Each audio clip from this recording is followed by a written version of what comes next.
Hello, and welcome to the Gaming Fix Podcast, episode 184 on August 7th, 2021. I am your host, Andre Cole, aka your partner's favorite link in your bookmarks folder. I'm joined today by Pat. I don't think I have an answer for that one. I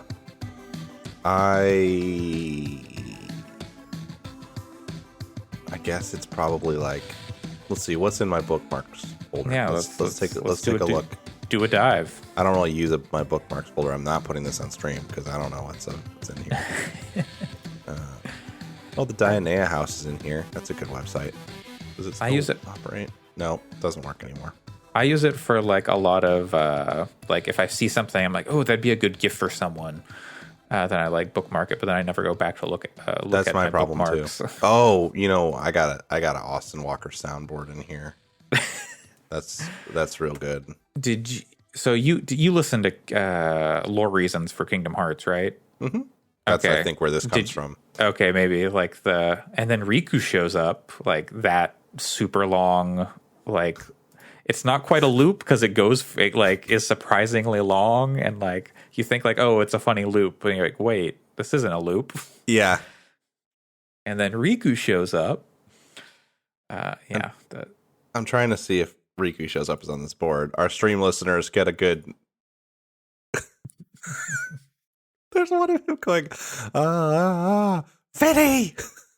Yeah. Okay, I won't go through all these. Kerbal That's got to Space be Program. That's my favorite. It's my favorite one of those.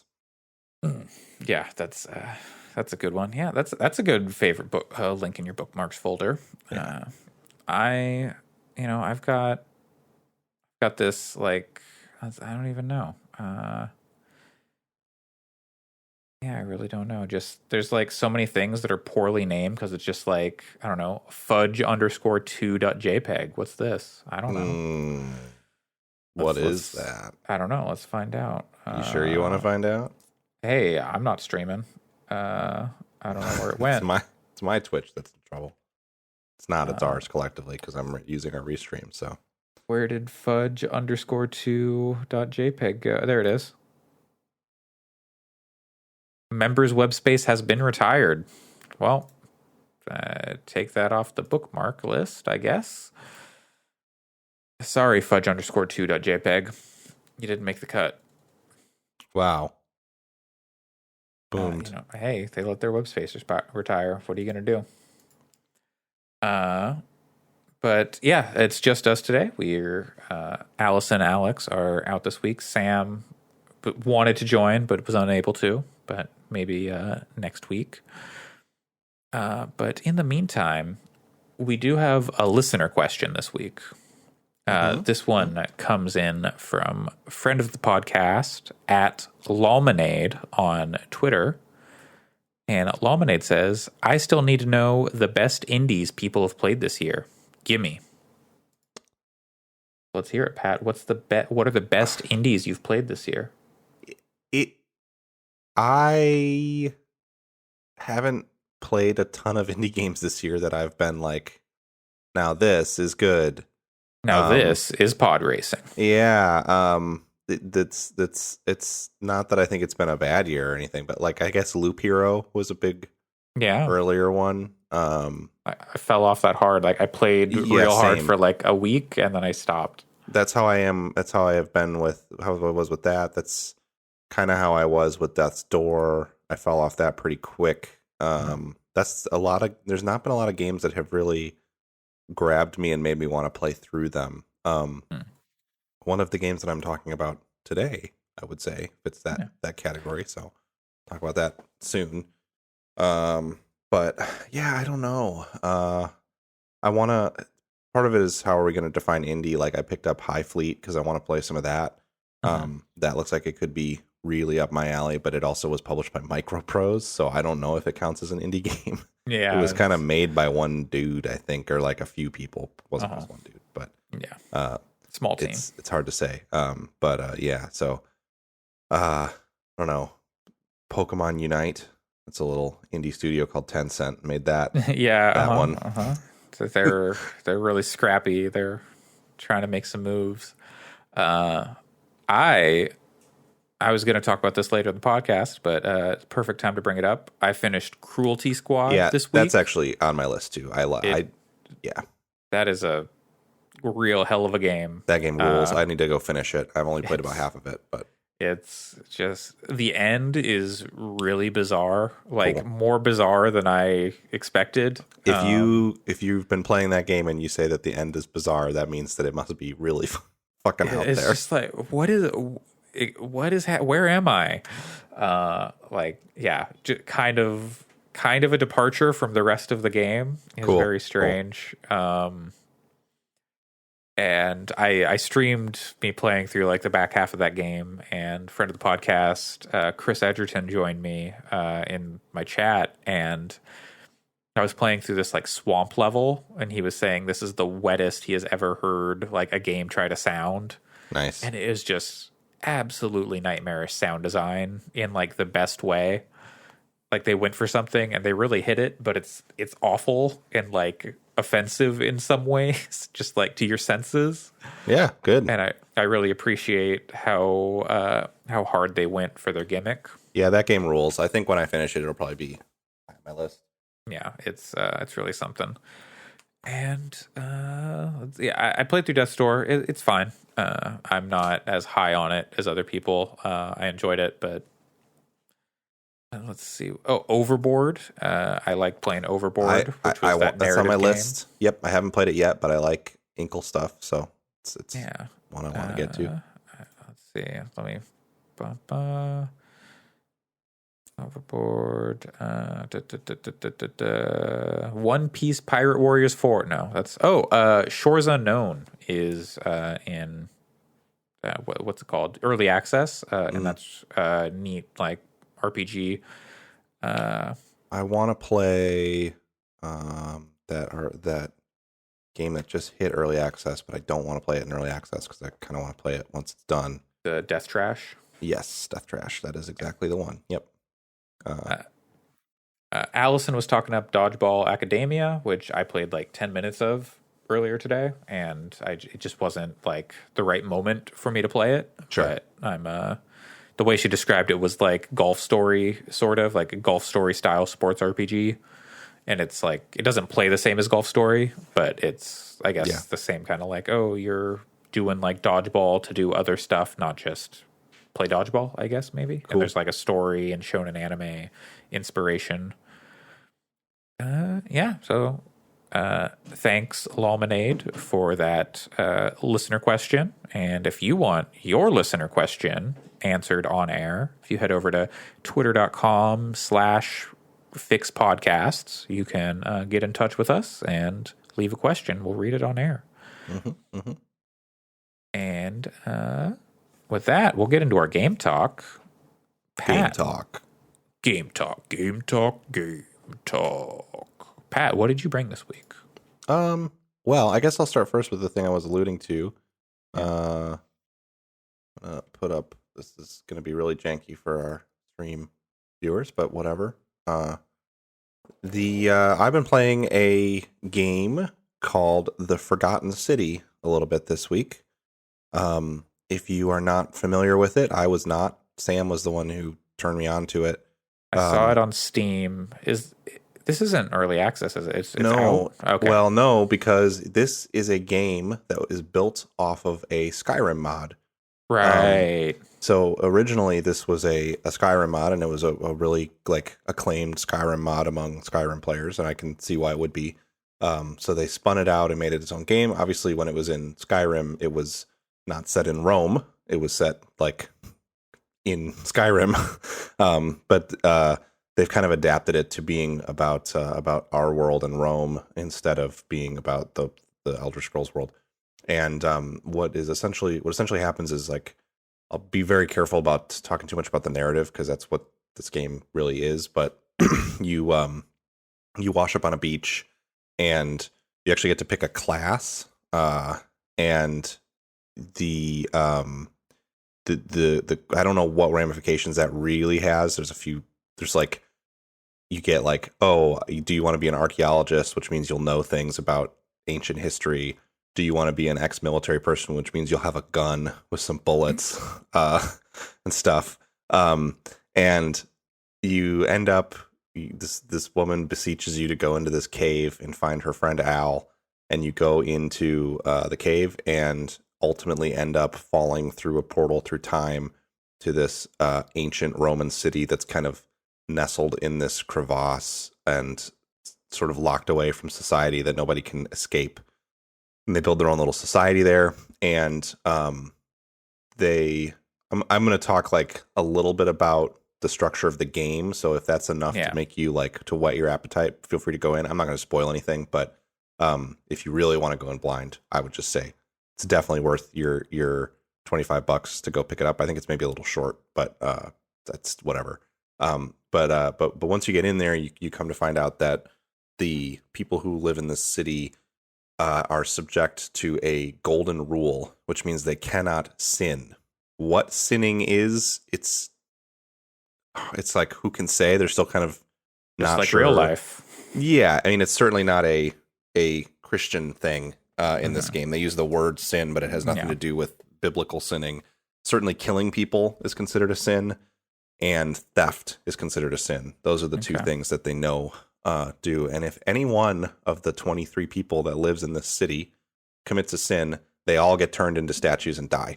Oh my God. Yeah, it's like a form of collective punishment. So the leader of the city knows how to do this ritual. So if that happens, he can open this portal, and then you get sent back in a time loop to the beginning of like the day in that city.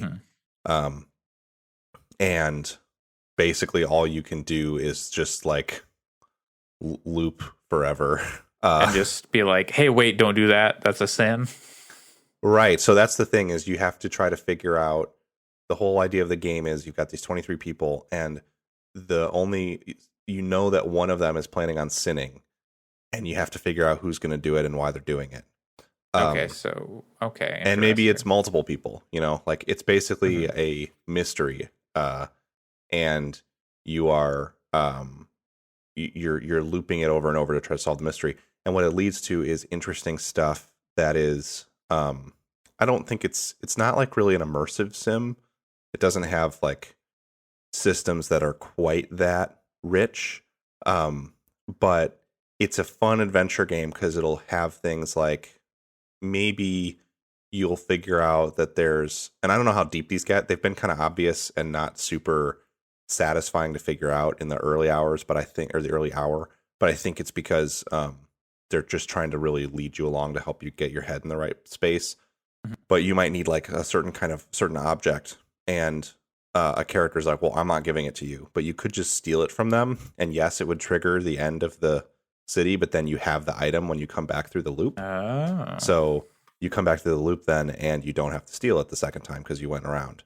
And I think the same thing is probably true with stuff like killing people, because there's not really, combat is not a big thing in the game, but obviously, I mean, you can start with a gun, you can find a weapon, I'm pretty sure, somewhere.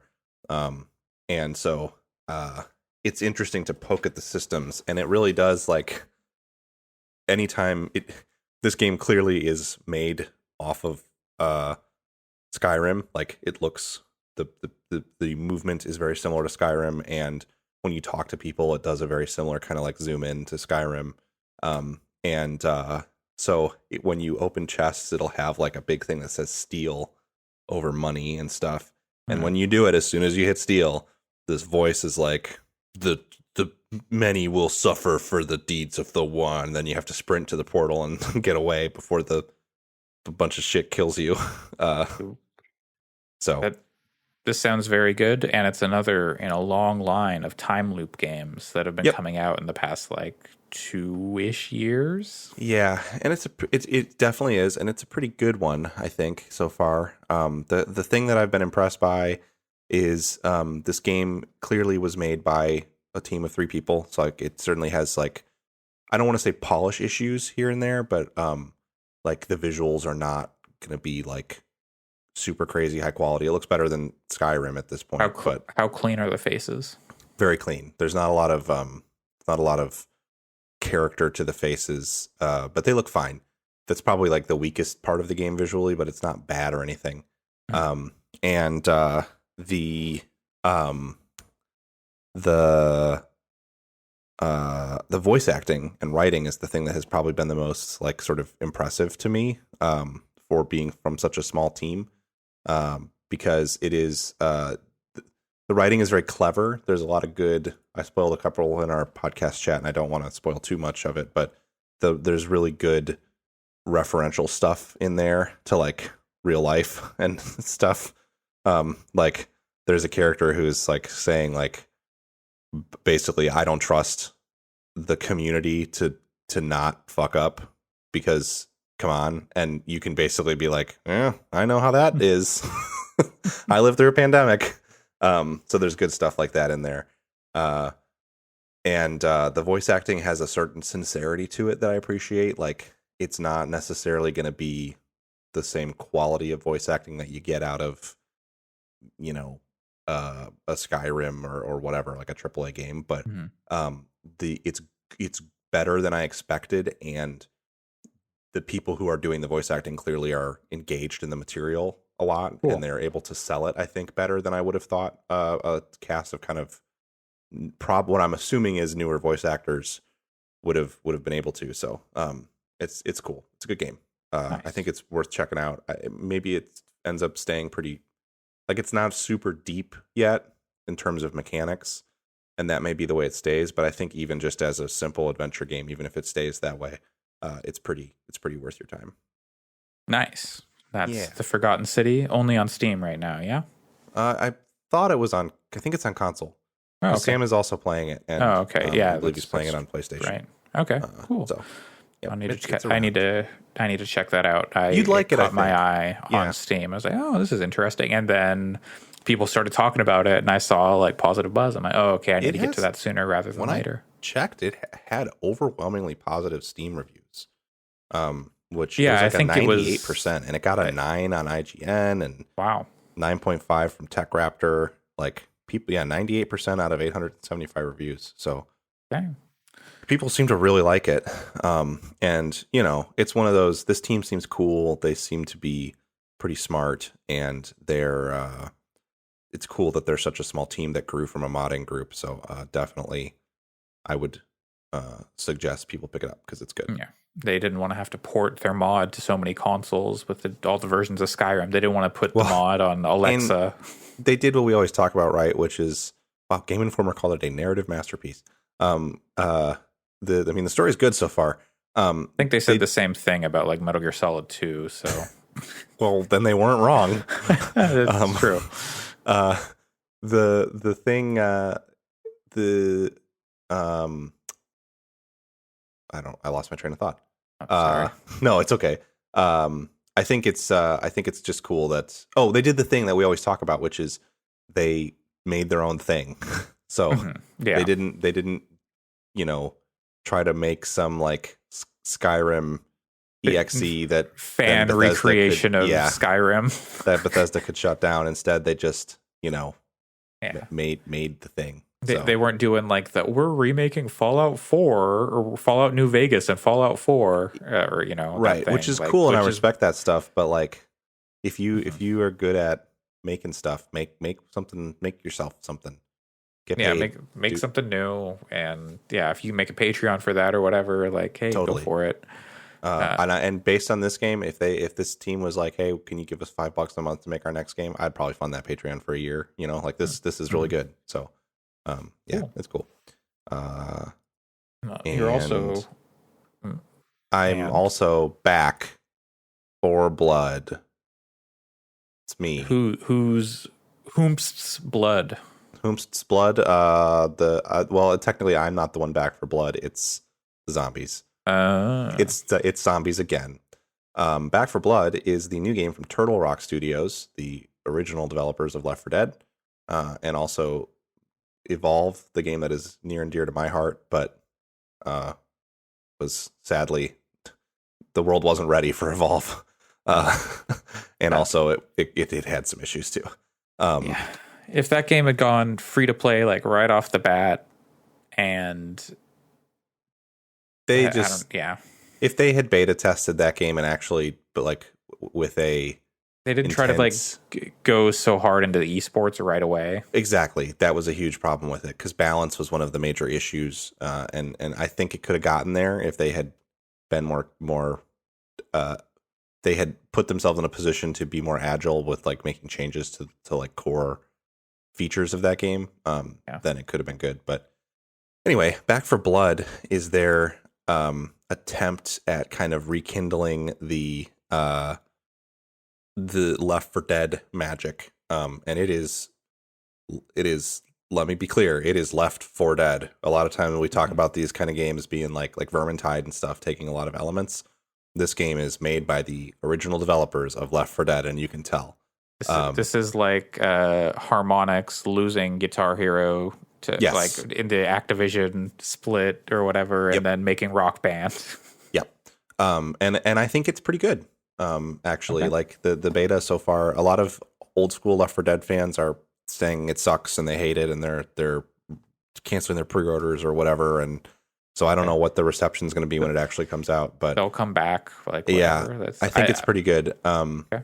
It fixes my two biggest issues with Left 4 Dead. I'm not a big Left 4 Dead fan.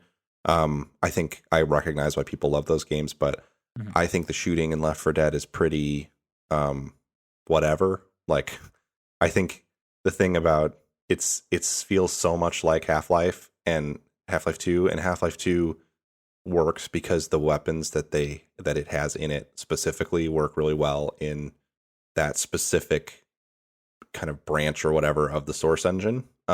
Like when you play TF2, that's a Source engine game, but they did so much to make it feel like its own thing.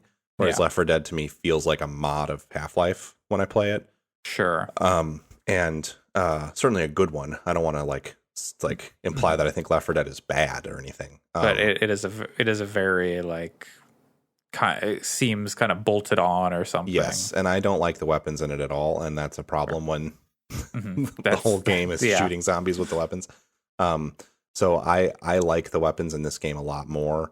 Some of the SMGs feel like a little bit like you're using a squirt gun.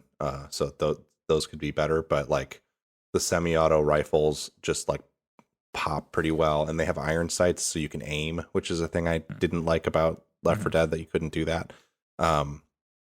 So that stuff is good. And then the other thing that they fixed is Left 4 Dead just I really enjoyed playing through Left 4 Dead and Left 4 Dead 2 once. Like I remember when we played it, it was like my friends and I got together for I think we did it with like a LAN party setup, and played through it once, and then after that I was like, okay, I don't want to do this on other difficulties. I'm done. I didn't have a lot of interest in replaying it. This game has enough progression stuff popping off that I think it's interesting to keep playing it, because you're getting the big differences here in where the progression works is you're unlocking these cards, and you build a deck, which is funny, but so it's a deck builder zombie 4-player or co-op zombie shooter. But basically the way that the deck of cards works is they're like modifiers, and you start off your character choice matters because it gives each character has a unique bonus, and then it gives everyone in your squad like card, basically like a bonus based on the character you pick. And so it could be things like I was playing my character I've settled into is Holly, and she's like good at melee. So when she hits people, she regains stamina with a melee weapon, whereas normally that it costs stamina to use the melee weapon. When she gets a melee kill, she refunds some stamina. And then I believe she makes everyone on the team like 10% faster movement. So then everybody gets a card that says like Holly, 10% faster movement.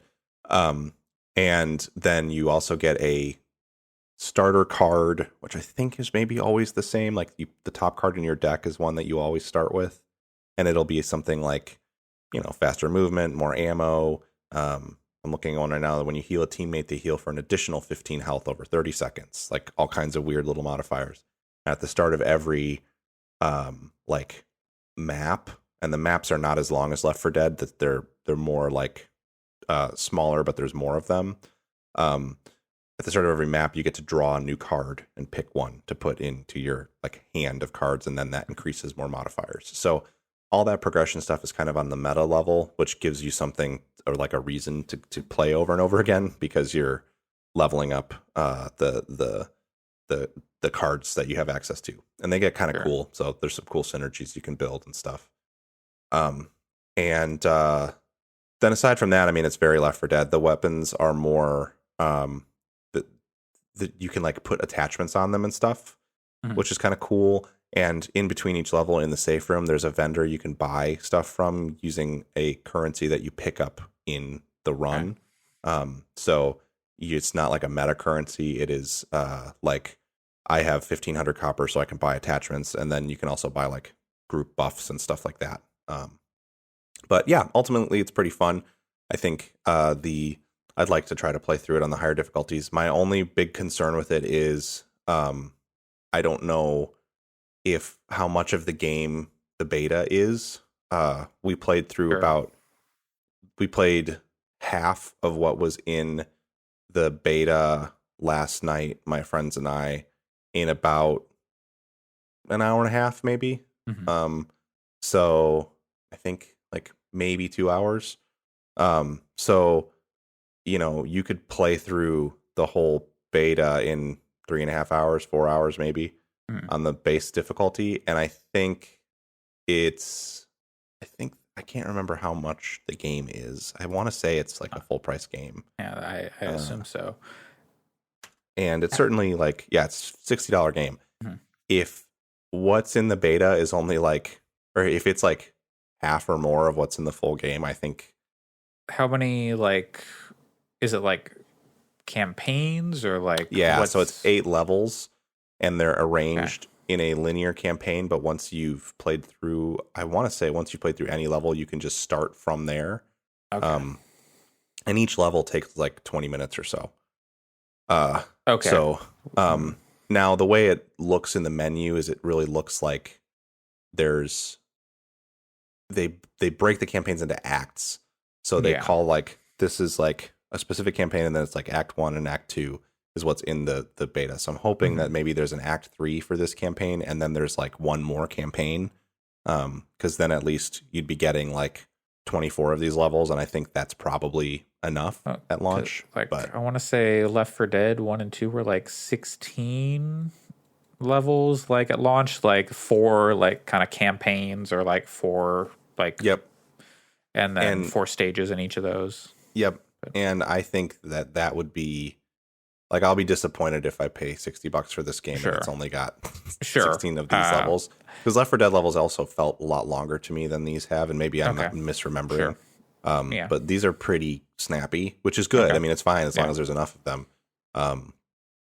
But yeah, it's and then the other thing is, I hope that since the cards kind of are the meta progression mechanic, I hope that there are more of them than what's in this beta. Because it sounds like with something like that, they could turn it into like make this a game as service. And I think that's the plan, is to add more stuff, which is fine. Left 4 Dead and Left 4 Dead 2 didn't really have that. Like, they added stuff to Left 4 Dead 2, like, we're putting all the Left 4 Dead 1 stuff, but like, it wasn't like, there's like a battle pass thing and whatever, but like no cosmetics or anything like that. I saw that this isn't going to have like a competitive mode, like there's not going to be like a zombie versus humans. Well, it has a versus mode. I think the thing people are complaining about is that the versus mode is like just you play through the campaign levels with people playing as some of the zombies, and I didn't play enough competitive Left 4 Dead to know how that's different. That's what Left 4 Dead was. If you go on the Back for Blood subreddit, people will tell you. People will tell you on the Back for Blood subreddit that the developers of this game should have to like supplicate themselves in front of them and lash themselves 50 times for the versus mode in this game. Like, people are saying the versus mode is terrible, and I don't know. I haven't tried it. My friends, when I said, versus mode, my friends were like, only degenerates play versus in Left 4 Dead. So I'll probably have to try it on my own time. So Yeah. we'll see. One thing that's fun about this game, they call the zombies ridden, Okay. which I think is because there's like the zombies in this game are caused by worms. Okay. So they're like the worms are riding them or something. I don't know. That's weird. You know, like kind of like the spores in The Last of Us or whatever. You know, they're you know zombified via not like a virus like Resident Evil, but some sort of fungus or parasite or whatever. I'll say they're real fucking gross though. They did a good job with making them nasty. But yeah, I don't know. I think that the gameplay is really fun so far, and I think it's been a while since a good co-op shooter came out. And there's a whole bunch on the horizon. I know. I was hoping that Darktide was going to be that one, but it's not coming out till next year. Yeah, it's 40K one. It's not coming out till next year. I really Evil Dead got delayed to next year. I really want to pick up GTFO because it has matchmaking now, so you don't have to play with just friends. And I've also I'm not going to pull up a video, and I didn't put it in the doc, but I've been playing a fair bit of Hell Let Loose this week because that game hit its 1.0, and as is wild to me about that game, but about these games like it, but a bunch of people I know were like, well, now that it's in 1.0, I'm going to pick it up, which I was like, well, it's kind of been the game. It's not like a story game where like they don't reset your progression even in Hell Let Loose for 1.0, but whatever. And since a bunch of friends picked it up early, I've been they all are like, what do I do? Because that game is pretty complicated. And so I've been playing Squad Leader because usually a buddy of mine was playing Squad Leader and I was playing like support or something. But this group of friends, I needed a little bit of guidance. So I've been playing Squad Leader, and it's made me go like, oh, I think I can handle more talking to strangers in games. You just need to find like a group that, like, matchmaking is so hit and miss with that stuff. Sure. But I think the harder the game, the more people are, and more complicated a game is, the more people are willing to talk you through stuff. Because like in Hell Let Loose, I gotta say, I heard there was one spicy fight that happened between a commander and a squad leader in a game I was playing, and it was honestly funny to listen to. Because like there's a company called Easy Company that is a good, as far as I know, they run a lot of good Hell Let Loose servers. I don't really know anything about them beyond that. They have rolling down the street in my Panzer. Yes, they have a rule in their servers that if you're a squad leader, you have to talk. You can't just like turn your mic off, and that's important. Like you shouldn't squad lead if you don't want to talk, because you have a channel where you can talk to the other squad leads and to the commander. And there's this guy who was leading, and he was like, the squad leader from Easy Company isn't talking. And he had been talking the whole game. I don't know why he thought he wasn't talking. And the guy was like, who are you talking about? And the commander was like, I'm talking about you bitch. And the guy was like, okay, well, you're never playing on an Easy Company server again. And the guy was like, what I said wasn't bad. Just relax. Don't report me. What I said wasn't a big deal. And the Easy guy was like, I didn't appreciate it, so see ya. And they banned him, and it's really funny. Anyway, that's the worst thing I've heard. That's the worst thing I've heard in Hell Let Loose, and that's saying something. In a game that is like that complicated and needs that much communication, like it's going to weed out the people who just want to go in and be like an asshole. Yes. I feel like, because there's a lot of effort you have to put into like, you can't just like lone wolf it and be like, oh, I'm so much better than everyone. You're all like, you all suck. Like, yep. We played a great game last night where the commander was new, and he was like, he was saying some stuff, and some of the squad leads were like, okay, you really got to do this, this, and this. And that was when he said like, I'm sorry, I'm new. And they were like, oh, no worries. That's no big deal. Here's some stuff. And one of them was like, I recommend you check out the Reddit. There's a really good manual there, which the Hell Let Loose team put in the Steam updates. It's a really good manual. And one of the other people was like, that's a bit of a self-plug, isn't it? And it turned out that it was one of the guys who wrote the manual. And I was like, that manual is really good. And we were joking around about it and talking about it and stuff. And he was saying they're gonna try to get it in a state where you can print it or like you can buy a printed copy of it that's in the style of like an old '90s video game manual, which would be awesome. But yeah, cool community, cool game. I'm hoping something like GTFO that I could play that with people and it would be a similarly good experience because my friends, none of them will play that game because it's either too scary or too hard. It's kind of I would love to play it. But it's like with so many games, it's just like time and Absolutely, getting like things I'm lined not up. in a- And like I could play for like 2 weeks and then I'd not be able to play for like 4 months or whatever. GTFO is interesting too because the game, like the maps change and then every so often and then they're gone. Like you can't because they do these rundowns and they're basically just like procedural with some handmade tweaks. It's not like they get rid of content really. But it's interesting. I'm gonna pick it up when it goes on sale next time. That's because like part of the idea of GTFO is that it's like so difficult, and if you don't like kind of rotate things through and like okay these maps then are done, people just then figure it out. Then That's it's the solved, point, and so it's a neat way to solve that problem. But yeah, it's a game I'd like to play, but I don't know if I'll ever find time in my life for it. For sure, yeah. So yeah, that's mostly what I've been playing this week. Nice. I played another thing that I guess I'm technically under NDA about, which is stupid, but whatever. You closing your blinds while you play? Nope. I will say game? They do a thing. This doesn't break NDA to say this. This game is in a beta, and they do a thing. You know how they put like your name on screen, so if you stream or something, they can get you. Yeah. In this game, I guess because people have figured out that they can just put like a black box over their name or something in Twitch streams or whatever. This game, they fade in a code. It's like it's big. It's like a small paragraph of text. They fade it in and then they fade it out and it moves and it fades in and fades out and moves and fades in and fades out. It is infuriating. It is awful. One person that I know who is in this beta was like, I'm not going to play this because I can't handle that. It's like freaking me out because it makes me look at it whenever it moves and I can't focus. That's and it's not even for a game that is like, if I told you I was playing it, I would be like, oh, I mean, you know what it is, but I would be like, oh, okay, whatever. I guess that game looks interesting. It's not like I have like Breath of the Wild 2 or something. It's not something that's like super hot.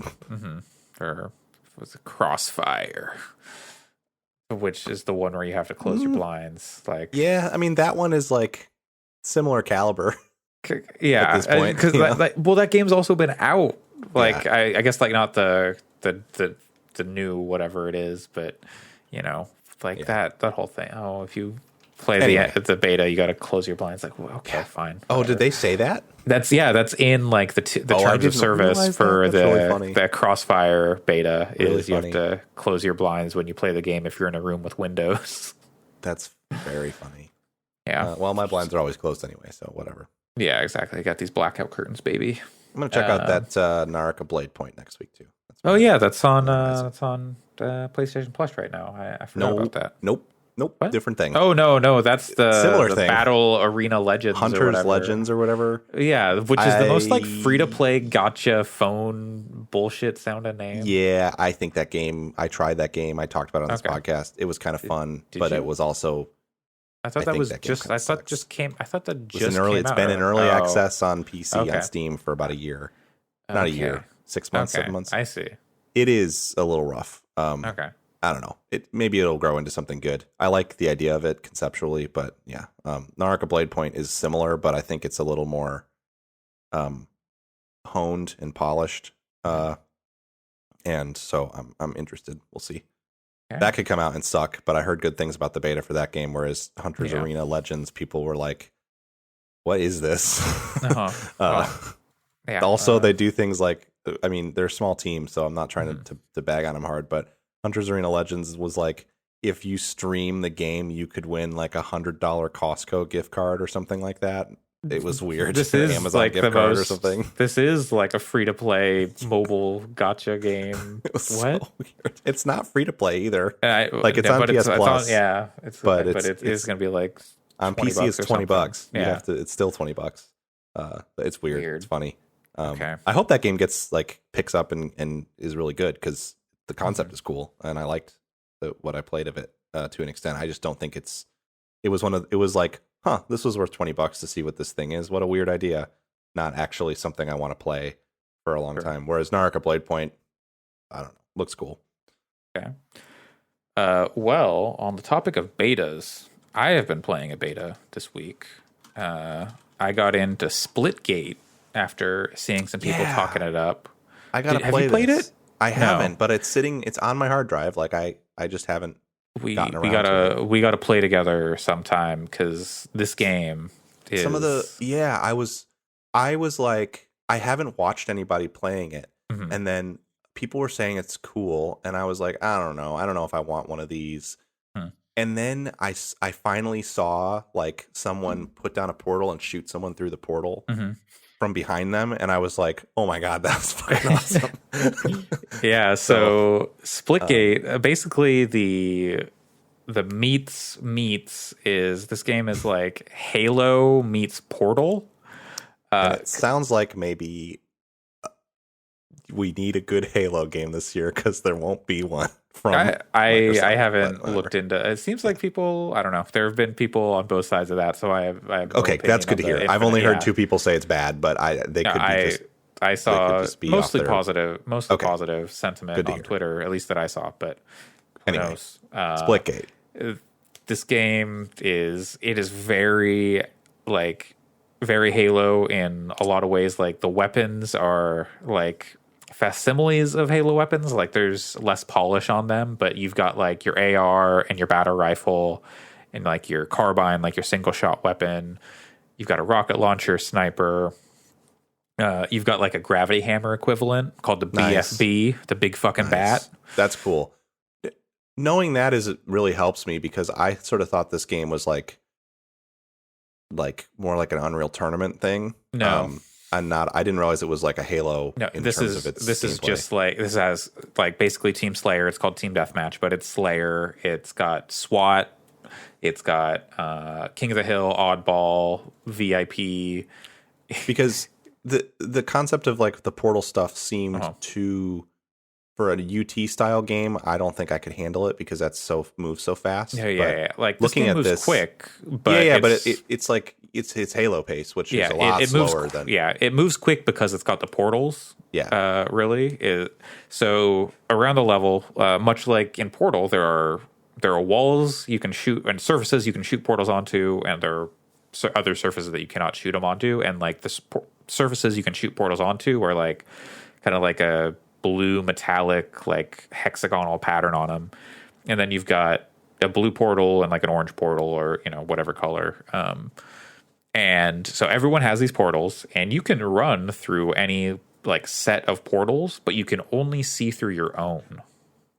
So like I can shoot a portal like here, and then if there's like a corner over there or like an upper section, I can like shoot a portal in front of me up to the upper level, and I can run through there and I can be on the upper level, and then I can close this manually or I could leave them open. I can turn around, I can look through, and I can shoot someone through the portal, stuff like that. So that leads to really funny situations where like someone runs through a portal and then someone else runs like through after them, and they're like hiding off to the side, and then you like hit them in the back and kill them, or get into these like Looney Tunes-esque Benny Hill like running through portals and that's really stuff funny. like that. Yeah, it's really fun, and like it can be frustrating because like you'll be like trying to like snipe someone, and then someone like shot a portal behind you onto the wall, and then they shot you through the through their portal. And you're like, why does this happen to me?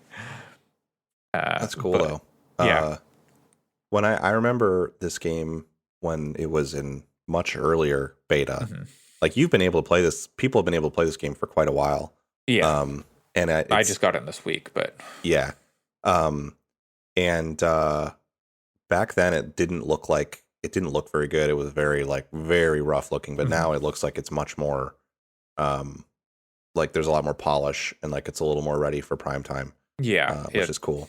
Yeah, they're I guess their servers, they made them with like pretty limited capacity, like relatively limited capacity. So like queue times have just been brutal. They've been like increasing their server capacity like pretty frequently, but there's still like, queue times like half an hour or more sometimes. That was part of why brutal, I haven't played it yet, because a friend of mine was playing it and he said it's really cool, but that his queue times are really bad. And I was like, well, I don't really. Yeah, once you're in, it's fine. But it just like getting that initial login can take a while. Oh, to log in initially. Yeah, Sorry. so it's not per match. It's just literally logging into the game. Yeah, that's not so so it's like bad it's like when you want to get into Final Fantasy or World of Warcraft, and like, oh, there are too many people on. Yeah, so you just gotta wait. So once you do that, you're in, and then you just like queue times are really short for like actually playing around. And then they've got like rotating game modes. Like I think right now their rotating modes are free for all, and then teabag confirmed, which is you have to like much like kill confirmed in Call of Duty, but you have to teabag to pick up the. And it's literally teabags hanging over the corpse. Oh, that's and funny. You go and you pick up the teabag, and then you can deny the teabag if you teabag your teammates, and like it's a little toxic, but. I mean, but like it's people. Some people do not understand how to play it. So I'll be in a game like, so me and one dude both have like 8 points, and then our teammates have 0, and like they've got kills, but they have 0 points because they haven't teabagged anyone, because it's like a unique mode that other games don't have. Honestly, as someone who's played a lot of Call of Duty in the last couple iterations, people still do that for Call of Duty. There'll be times when people are just like not picking up the dog tags, and it's like, fuck, come on. I've enjoyed playing Gun Game in there. Oh man, that's cool that they have that. Yeah, Gun Game, it's completely free for all, and then you've got to get like 22 kills, and if you melee, then the person's. So yeah, if you don't know Gun Game, everyone starts off with the same gun, and when you get a kill, then your gun will change into like a next level gun, and then in Splitgate, because there are only like 11 guns or something. Once you get to like the 11th kill or whatever, then it starts going backwards through that chain, and at the end, your last kill has to be with just your fists, which is that's fun, and it's a nice way to play and try all the weapons and stuff, and because you've got 6 people or 5 other people all shooting portals around and firing at each other, it gets really chaotic. That's cool. Yeah, it's a lot of fun. Like. Playing this on PC, like it's also on console and like crossplay and all that stuff. But now I'm like, maybe I do want to play Halo again after playing. Like we'll see how Infinite is with the multiplayer and stuff. But like playing these, like maybe there is like a spot for Halo in my current life, but. And that's got the grappling hook and like, they're all their stuff. It doesn't have the portals, but it can do its own thing. So yeah, Splitgate is really cool, and I would recommend people check it out if you're looking for a multiplayer shooter.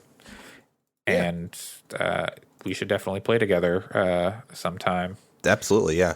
I've been playing with like some people from a small streaming community, and we hop on, play some games. Good stuff. Cool. And it's early enough and popular enough that like you can have games where you just absolutely stomp. Like I had a game where I went like 33-3, got 15 kills in a row. Like, cause I was just like standing up on a platform on the side, and like I found a sniper, and then, or I think it was SWAT. So I just had like, a carbine and a battle rifle, and nobody tried to do anything to me. They just didn't see me or something. I don't know, but it's a good time. Cool. The other thing I've been playing has been more of like an educational experience for me, which is the Nintendo and modern Pokemon hater, have jumped into Let's Go Pikachu. With a twist, I'm playing in Japanese. And yeah, when you first were talking about this, I thought you meant that you were emulating AU Pikachu. No. And I was like, that would be really hard to play in Japanese. But good for you. That would be, it's, I would be like, I don't even know what you would say. Just, oi, Yeah. Pikachu. I mean, it had to have been localized Oh in yeah, Japan, right? yeah. So I don't know. I don't know what the commands, but that was all like very simple stuff. But no, I'm playing through Let's Go Pikachu, the modern game that came out 2 years ago now, right? 2 years ago. That is a recreation of like red, blue, or yellow, I guess. yeah. And so I'm playing through that in Japanese. This is the first game I've played in Japanese. And I'm trying to like actually go through and like make sense of as many like conversations and signs and like Pokedex entries as I can as I'm going through. And then like pulling up a dictionary when I get confused, like I don't know what this, like I can understand a lot of it, but this word is like really tripping me up, and pull up the dictionary and look at that. Sure. And it's like it's really like flexing my reading muscles. Like I can read all right in Japanese when like I know like the subject matter, or when it's appropriate level. Right. And so this is like the first kind of native like thing for Japanese people that I'm playing. Yeah. And it's satisfying to be able to actually read the stuff. Yeah, yeah. I wish I could so they have like mode with kana, which is just hiragana, katakana, and then they have a mode with kanji, which is like the very complicated Chinese characters with multiple readings and meanings and all that stuff.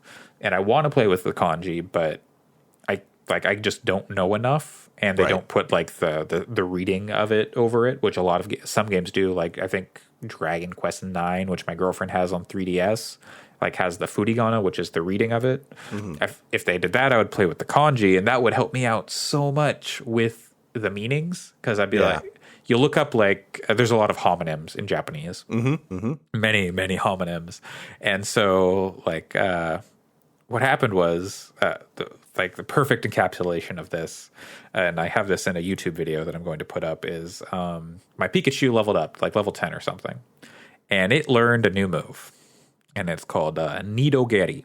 And I was like, okay, what's this move? And I'm like, okay. So I was reading the description. I'm like, oh, I know what this move is, but I want to like try and figure out what it's actually called in Japanese. Like, how does it translate? And I'm like, okay, well, Nido is probably like 2 times or like double. Like Geri, what does Geri actually mean? And I put that in the dictionary thing, and the like 80% of the results are diarrhea. So I'm just like, okay, Pikachu just learned double diarrhea. Yes.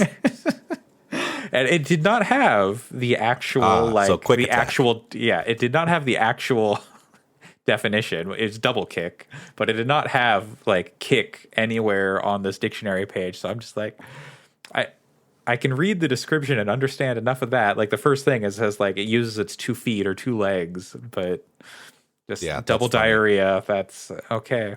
I guess funny. So. Yeah. Well, that's cool. Yeah.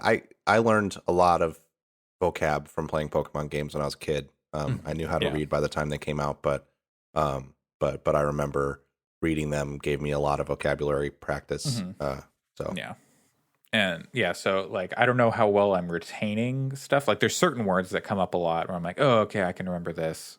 Like Hakase, like Okido Hakase, which is basically what they call Professor Oak, and it's like kind of a sensei equivalent, but like slightly different.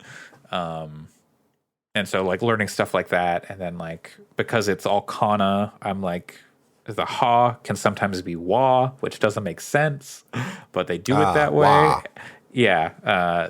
So I'll say wakase when I'm like trying to read it. I'm like, wait, no, it's not wakase, it's hakase. And so there's like stuff like that. But it's been fun and satisfying learning by actually playing a game in Japanese. I wanted to try with Monster Hunter Stories 2. But the intro to that game is just like a movie. And I was like able to pick out like bits and like, okay, I think I know what's going on here. And, there's like stuff happening. So you can be like, oh, okay, this is what's kind of going on. But It was just moving too fast for me to like actually be able to comprehend. Should play Final Fantasy 14 in Oh God, no. Japanese. Absolutely not. I do want to go back and try Monster Hunter Stories 2 in Japanese at some point. Maybe next year. Maybe I'll play like Brilliant Diamond or Shining Pearl in Japanese later this year. But right now I'm putting Let's Go Pikachu, my journey through that in Japanese up on YouTube. I'll put like the link for that in the show notes or something, and I'll be tweeting about it. So people should check that out because it's very silly. You can see me go, I don't think this move is called double diarrhea, but who knows? So yeah, I've been playing some other stuff, but kind of that's the majority of what I've been playing recently. Oh, I've been playing something else too, but we'll talk about that. I've been doing. I picked up Ring Fit too, but I'm gonna wait until I've been doing that for a little bit longer before I talk about that. Somebody should make a Ringu Fit. Oh God, you have to crawl through the ring. Yeah, and it comes out of the TV. Yeah. Oh God, that's folks. The joke writes itself, so I don't need to get into it. But yeah, well, I'll see what I can do. But yeah, that's gonna do it for our game talk. We got through that quick. I guess when it's only two of us, it's really easy to move through it. Be. We can move on to the super exciting news this week. So continuing off the past few weeks. Oh yeah, go ahead. I was gonna say this isn't really news, but it's funny. Yeah. My partner has been playing a little bit of Final Fantasy 14, and she was like, "Oh, I got to hit the button so it doesn't log me out." And I was like, "What are you talking about? There's no logout timer in Final Fantasy 14." And she was like, "Yeah, there is." And I was like, "No, there isn't. I remember it's always been a problem because that's why there's always a server queue, because people just sit and leave themselves logged in and stuff." And she was like, "I'm telling you, there is a thing." We didn't quite get to like actually arguing over it, but I was like, "Trust me, there isn't." Turns out they just added a logout. I think we talked about this like while you were. I think we talked about this on the episode you were off. Maybe probably while I was at spa. Yeah. So it was funny because I was like, "They do not have one," and she was like, "Yes, they do."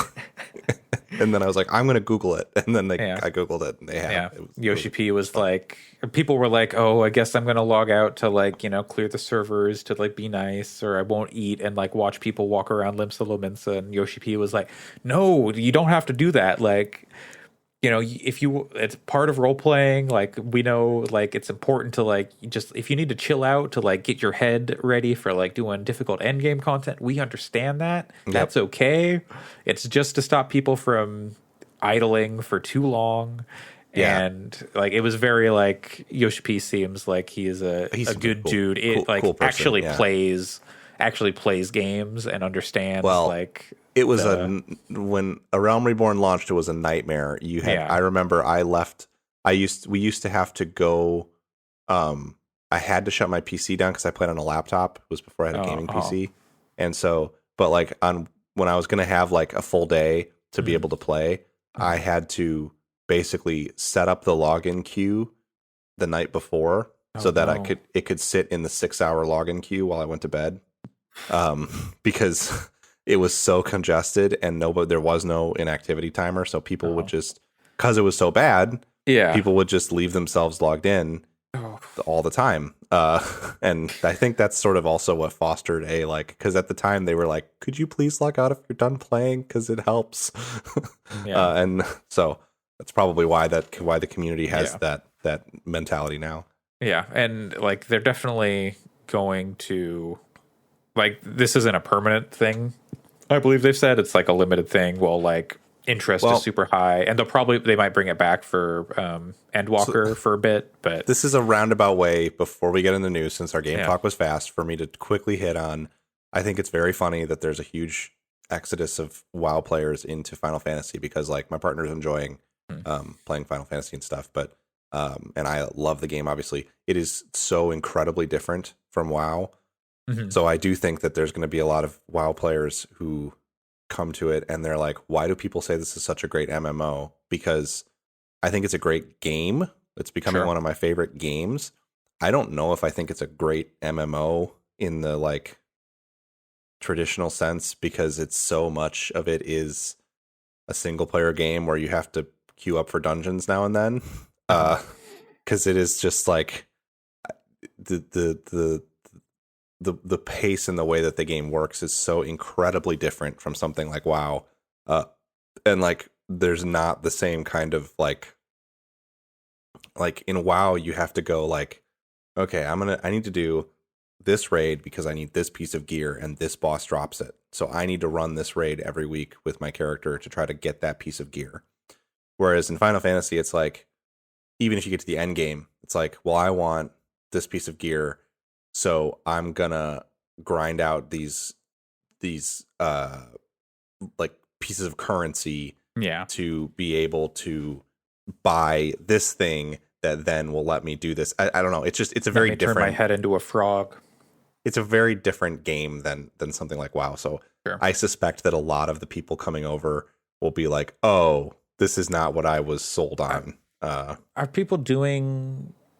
I mean, I'm like, even though I play Final Fantasy 14, like I'm pretty divorced from like that kind of like style of play. But isn't like a big draw of like the MMOs, like the community aspect, and like, oh, I'm playing with my friends. I mean, there is like we did the hard thing and we accomplished this, but I don't know, like, does it matter if it's not like the exact same kind of grind if they're like still doing it with people? I don't know. I mean, I think the thing is, and this is sort of true of WoW retail now too, and it's different in Classic, but there is a certain like, it doesn't feel quite as meaningful when you're when you're beating the content because you queue for it and you're dumped in with like with 20 people, and like one of them is like, okay, so for this fight we do this, this, and this, and everyone goes okay, and then you just kind of go through the motions. But I mean, isn't WoW kind of at that point, and like that's kind of part of it being it's a game that has existed for quite a while. There's not any new content immediately. And most of my window into it is Classic. I don't know what rating is like in retail. I can tell you in Classic, yes, you're told how the fights work, but it's a lot harder. Mm-hmm. It's a lot more it's less like stand here kind of mechanics and attack this thing kind of mechanics, and that happens too. But it's also things like, if our rogues don't kick this enemy to stun them every 40 seconds, the whole raid will wipe. Whereas there's some of that in Final Fantasy, but it just it seems like kind of off the main path. Like I've heard stuff about like, if you've got like certain buffs, then you got to go, like, you have to go inside the boss, and I'm like, you have to go where? Yeah, that's a thing in one of the raids. Yeah, but I think, I don't know, something about it with Final Fantasy is, and I say this as someone who loves it, is it's like, the fight gets explained to me, it takes 5 minutes, and then I'm like, okay, well, I'm probably never going to do that again. I might do it again if it comes up in a duty roulette, but the odds that it does, whatever. Whereas in WoW Classic, I know my partner, it'll be like 3 months of them running the same raid every week. And that may sound dreadful to somebody. It's fair if you don't want to do that, but it's a very different thing than Final Fantasy. My friends at Endgame in Final Fantasy, it took them a couple weeks to get through the current raids, but they are not running the raids every week. They're done. They finished them and they're like, okay, I'm done. Give me the next story thing. So it's just a very different thing. And I think there's a lot of Final Fantasy players who don't have the WoW experience, so they're kind of like, it's just better, and don't necessarily understand that like it's a fundamentally different kind of experience. And so we'll see how it progresses. It'll be fun to see how that community goes, but the story's really good. So I finished Stormblood, and the patches got draggy there for a little bit, but now they're back to good. So okay, and then you're almost on to Shadowbringers. I'm speaking of dragon, I'm dragging behind. But you got time. I wanted to give myself like a full month before Endwalker comes out to play some other stuff. But it's not coming out for like still like 3 months, 3.5 months. Yeah, I really just got to devote myself to like, a few days here and there of straight Final Fantasy 14. But yeah, Stormblood moves pretty quick, even though yeah. it's not amazing.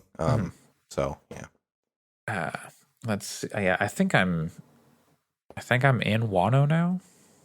I think Wano. yeah, Wano, like the samurai place. Oh, okay. I did like the stuff like under the sea. Down where it's better. It was certainly wetter. Mm-hmm. You can take it from me. They have a fucking last thing I'll say in that area. In order to get one of the quests for the flight for the Aether Currents, you have to do a fucking dungeon. Yeah.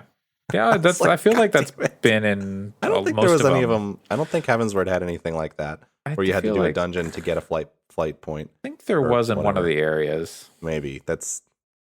Maybe anyway. I think so, but yeah, like that stuff. Like I don't. Currently, I just kind of bust through the area because by the time I get all of the things, I'll be done with that area. Yeah. So like, if I decide to keep playing and like want to go back to those areas, then I'll like collect all that stuff. But for now, I'm not concerning myself with it. And like stuff in Heavensward broke me of that habit because I'd be like, oh, I need to. But then eventually, I did go back to those areas and I was like, oh, okay, I can fly around now. At least that'll speed things up. But yeah, it was like I just spent like an hour trying to collect all the things. And then the last one I needed was I had to like go through like a story thing and go through a dungeon. And then I was into a new area and then I couldn't. You definitely had to do dungeons as part of the story to get the flight stuff. Yeah. But this is like one of the blue quests. Yeah. Is a side dungeon that the story does not require you to do. Yeah. And so at some point I got to do it. Yeah. Maybe I could have sworn that. Yeah. But whatever. But yeah, time for news. This week, the Activision Blizzard saga continues. And surprisingly, but not surprisingly, J. Allen Brack steps down from his position as president found of another Blizzard. Job somewhere. That's what really happened. He doesn't need another job, like really, no, I guess, but probably. I mean, but also, I wouldn't want to bring Brack in if I was another company, but I'm pretty sure he lined something because the way they framed it was that he was leaving to pursue another opportunity. But really, I think that's just to make it sound like he wasn't being forced out by like C-suite executives like Kotick and Townsend. And I just guess I don't think he was, because why do they care? Why would they do that? Because then they can point at him being gone. See, we're working to solve the problems. We're dealing with it. But they haven't done that.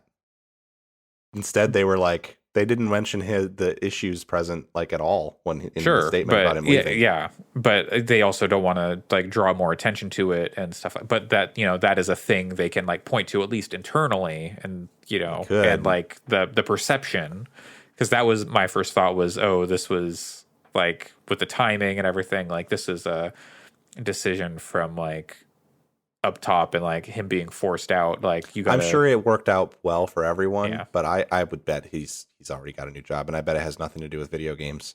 Maybe, and we'll probably never even hear about it again. But if I was the company who hired him, I'd certainly be going. I don't think companies are care. You going to start? Maybe, yeah. At that level, I think that's how we got here. Yeah, is that people don't care. I mean, Kotick is a deplorable person. Yeah. And the fact 100%. that they love him. So if you can have a fucking Trumper lawyer on staff and that's just like fine, I think it's like, I don't think that they really care. I'm sure, I think it's convenient for Brack to leave, but I bet you that he found something that was nice and easy to do. He is replaced by Mike Ibarra and Jen O'Neill, two people taking over his position. But like you said, there was no kind of discussion of the issues at hand in kind of their statements. So we'll see how that goes. They were part of like management and like high in the company. So how much are they complicit in what's happened? Like. I know Mike Ibarra hasn't been there for a super long time. He was over at Xbox and then has been at Blizzard for a few years. Was he working on Overwatch? Was that what he was doing? I don't know. I've heard I've seen a few people say he's a good dude who worked there. Like not just people who might be the ones doing the damage, but like multiple like I saw like one, I can't remember. It was just like a random thing on Twitter. I don't remember who was saying it, but that sounds good. And it sounds like she was at Vicarious Visions. She was the head of Vicarious Visions. Yeah. And it sounds like she's a, pretty cool, has been a pretty cool person to work for there. So hopefully it's a better change, but I've also heard people say that this also suggests that Kotick will have a lot more control over what happens at Activision or at Blizzard. Yeah, maybe because Kotick's dream is to kind of break down Blizzard's culture so that they can just be sort of more integrated into Activision as a whole. Maybe that was part of the whole like shoving Vicarious Visions and absolutely Raven or I guess Raven's still in Call of Duty, but like basically Toys for Bob and Beanox was one. Beanox, a bunch of basically just shoving all those studios into Blizzard. Yeah, what Kotick wants is to fill make it Blizzard with Activision people. I think Kotick just wants it to be Activision, and Blizzard's just an imprint that they put on certain stuff, PC games, and then they can basically go, we can put Blizzard on anything. That's the idea. Because like even Blizzard was like being like weird about the BattleNet stuff and like, oh, we don't want Call of Duty on BattleNet and like like whatever. Like they're the same company. They've always been the same, or not always, but they've been the same company for years, like over a decade at this point. Identity to Blizzard that, as someone who works at a company that is now part of a larger portfolio of companies owned by an investor, if they were just like, we're just going to call your website the larger group, I would be like, fuck this. I mean, it would bother me. So I get it. I mean, like Blizzard had an office, they had a culture that was incredibly toxic apparently, but like I get not wanting to be subsumed by Activision, but it sounds like it's probably what's going to happen. And if Activision was better, I would be more positive on it. If it was a case of the larger company has a really healthy culture and they're going to change the shitty parts about the smaller company, great. But I don't think that's what's going to happen. Another bit that came out about this yesterday, I believe, was Fran Townsend, the former Bush. I can't even remember what she did. She was the one who was defending torture and whatnot. Department of Homeland Security lawyer, I think. Yeah, something like that. She stepped down from her position as like the women empowerment. What was it? I should have looked it up. Probably a bullshit appointment anyway. Yeah. She deleted her Twitter account this week. Which, good riddance. Women's network sponsor. That's what she stepped down as. She was the head of the women's network sponsor. But also, like, I feel like that was kind of like another, we're listening. We're, like kind of because she put out like just an absolutely awful statement. Of course. And so, her stepping down is like, we're listening. And so they can avoid trying to make any real change. Yep. And they can like point that like, oh no, you don't need to unionize. Like we're leaving it to you. And, we're trying to stay out of your way or whatever. But yeah, it's. Yeah. Hopefully just support, hopefully unionization efforts happen there, and if for no other reason, then it'll be a thorn in their side. Yeah, they've like kind of like, what do they call themselves? They called themselves something like they're kind of like employees of Activision Blizzard. No. There was like a collective, or I don't know. They're basically like, we're talking and we're like trying to like addressing these issues, not unionized. Yeah, but maybe that's like a step on the way to unionization. Like they're organizing. Well, they talked about this on Waypoint Radio a little bit, but when you're taking efforts to unionize, you should not tell anyone. No, but it's very important that those conversations happen quietly and privately among the workers.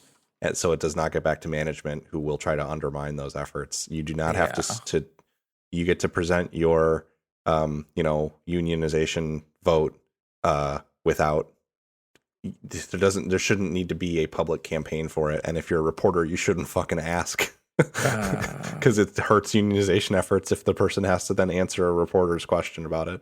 Yeah. Let's see. Dun, dun, dun. Like there was something recently, like they had like some sort of grouping of employees, like, oh, we're like a coalition or something. Yes, that is yeah, like, I know what you're talking about. I saw that too. Yeah, on the way to like, there's like at least like people working together to like address these issues. But if it leads to unionization, who knows? But so that's kind of the situation of Blizzard Activision, or Activision Blizzard for now. And we'll continue to see where it goes. I didn't expect to see Brack out so soon. Me neither.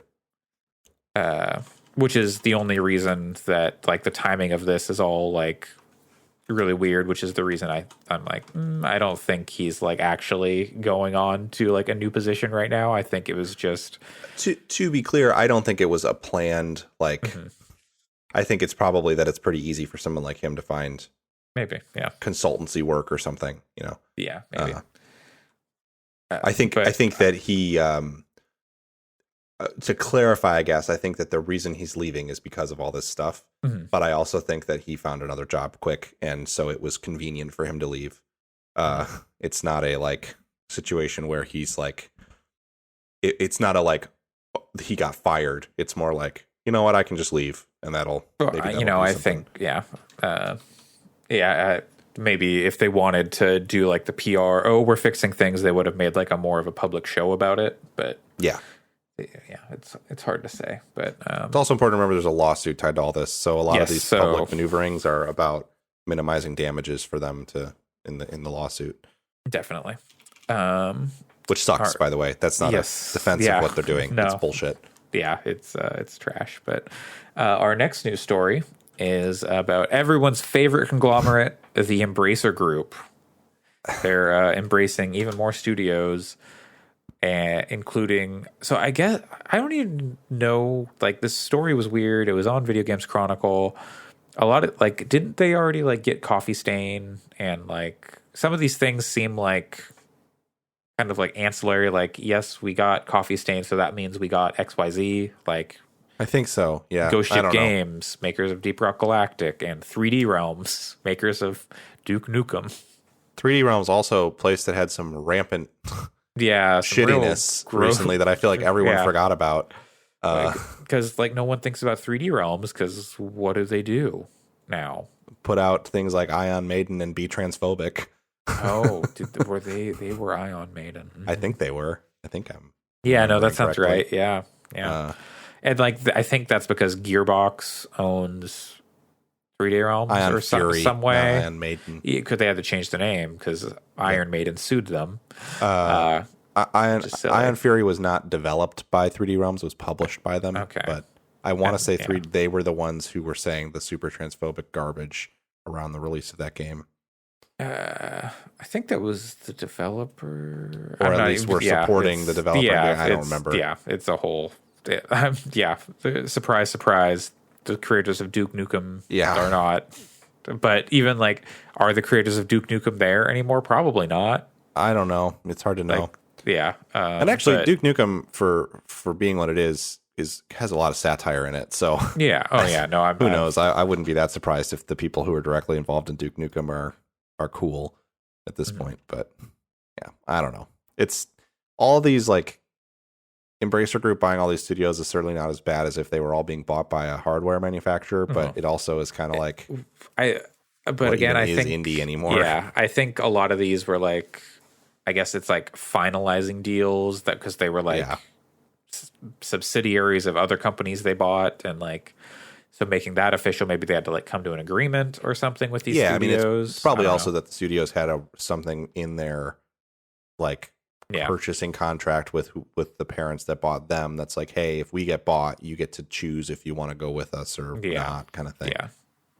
And they just put it out like all at the same time, like, hey, we closed all these deals. And so the story did confirm for me that Embracer Group does own Gearbox now, but I guess 2K still like has the Borderlands IP, which is why they like publish all that stuff. But Gearbox, so are they making like some Alien game or something? What is Gearbox doing now? What was I just played whatever thing they have coming out. No. I think it was like a beta, wasn't there? Was a beta for something. Was it that card game? Did they have a card game? I don't remember. This is bad because I feel like maybe Gearbox not. Tribes of Midgard. Maybe that's what it was. I didn't play that, but they're publishing that.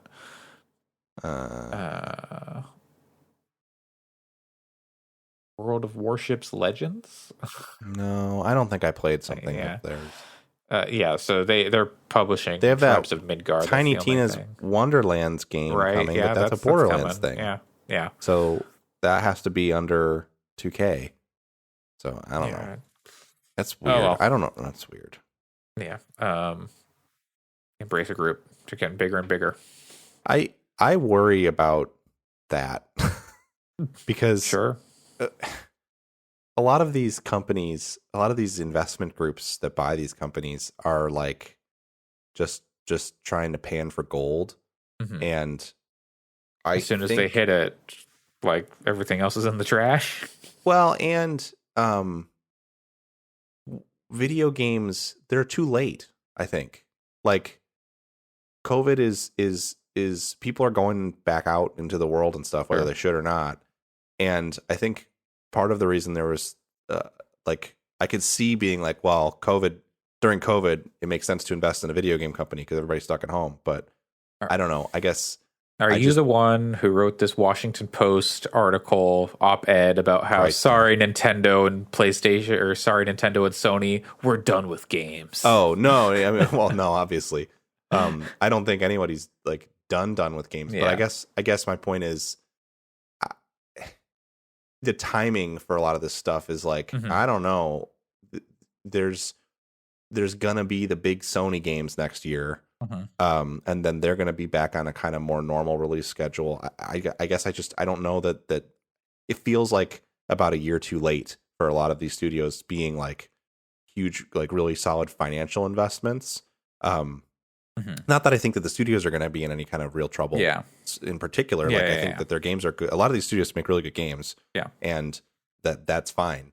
But I guess from the perspective of an investor who's like, well, it's great that you made a record profit this year, but it's not 10% more than what you made last year. So layoffs, baby. Like that's how investors work. Like they expect a certain return, and when they don't get it, they make changes. And so definitely it's concerning to me that groups like this are doing it. And every single time they say, well, we love and know games, and every single time they're lying out their ass. Like they don't give a fuck. So I don't know. How do you do? Hope I'm wrong. And that this is the rare instance where Embracer Group is actually like good and cares about the games and the people making them, but I doubt it. Well, we'll see. Our next news story, you can tell us all about this one, Pat. Amazon's New World delayed yet again. So fucking frustrating. This time only a month. I mean, of course, I want people's lives to be good. So like, if this is like, if they looked at it and were like, okay, we found a 50 item long bug list, we need to work 80-hour weeks before the game comes out to hit it, and that's why they delayed it. 50 items long, that's nothing. I know, of course. But you know, if that's what happened, then good on them. Push it back a month, let people work normal work weeks. But like, I think it'd be funny if Amazon was the company that did that. But it's, I don't quite, they say it, they want to polish it and more and fix bugs, but the beta was in really good shape. It felt like it was like ready to go. I didn't run into any problems playing it myself. There weren't any issues. I mean, the biggest issue I have with that game is I think that they need like 2 or 3 more weapons in it. Cause there's only like 6 weapon types, and I think that'll probably get old. But I doubt they're going to be adding, I want them to add braces of flintlocks Yeah. as pistols as a weapon type. They're not adding that over the course of 1 month. No. So I don't know. It was very frustrating because, some friends and I'm still going to keep my pre-order and play it because I liked it. But some friends and I were talking about like it being it's going to come out. We're going to play it for 2 months. I was hoping to be like mostly wrapped up with Final Fantasy stuff. It's going to do a big push to be like hopefully finishing Shadowbringers as it was coming out, so I could kind of do the patches. But and then I was like, then we'll have New World to play for like 2 months, and then Battlefield will come out, and then Endwalker will come out, and then New World can kind of like we'll grind out levels, and then it'll kind of be like a maintenance kind of game, just play it for fun here and there. And now it's like, well, it's only 1 month before Battlefield now. We're not going to like max out characters in that time.